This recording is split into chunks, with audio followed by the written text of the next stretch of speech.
வணக்கமுங்க. இன்றைக்கி என்ன பார்க்குறேன்னு கேட்டிங்கன்னா, இந்த ரோஜா செடி தாங்க. ரோஜாவில் இந்த சென்ட் ரோஸு, செவன்டே ரோஸு, நாட் ரோஸு, பன்னீர் ரோஸு, இந்த 4 ரோஸோட பார்த்துக்கலாங்க. அதோடைய விளக்கமும் பார்க்கலாம்.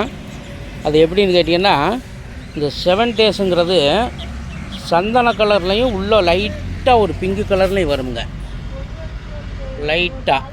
ஆனால் என்னான்னு கேட்டிங்கன்னா, மரம் மாதிரி வரும் செடி, பூத்துக்கிட்டே இருக்குமுங்க. பூ ஆனால் வேறு கலர் இல்லைங்க. இதுதான். அதுக்கடுத்து பன்னீர் ரோஸுங்க. இந்த பிங்க் கலரில் மட்டும் தெரிஞ்சு பாருங்க. இது பன்னீர் ரோஸ், இன்னும் பூ மலரலைங்க. பன்னீர் ரோஸ் இது என்னான்னு கேட்டிங்கன்னா, குழந்தைகளுக்கு அரைச்சி கொடுக்கலாங்க. சாப்பிட்றதுக்கு ஊட்டி விடுவாங்க. பவுட்ரு மாதிரி முகத்தில் பூசிக்கிடுவாங்க. எசன்ஸ் மாதிரி எடுப்பாங்க.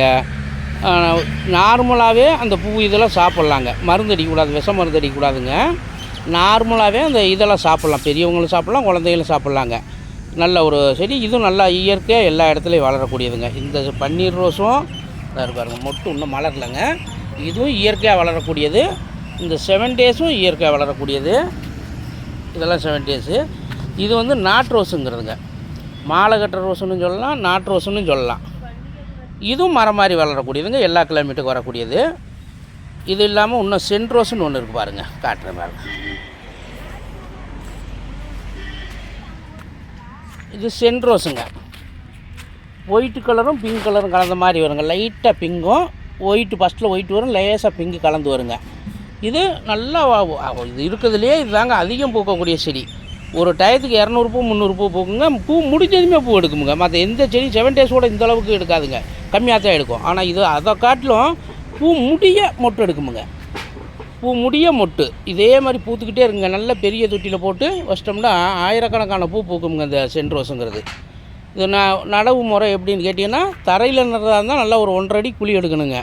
ஒரு 3/4 அடிக்கு செம்மண்ணும் எருவும் கலந்து கொட்டிடணுங்க. அதை செடியை நட்டு வச்சுட்டு பாக்கி அந்த 3/4 அடிக்கு அந்த எருவு கலந்த மண்ணை கொட்டிடணுங்க. தண்ணி விடணுங்க. நல்ல தண்ணியாக இருந்தால் செடி நல்லா வருங்க. உப்பு தண்ணியாக இருந்தால் கொஞ்சம் பாலிஷ் கம்மியாக வருங்க. அதே மாதிரி தாங்க தொட்டியில் வளர்க்குறது.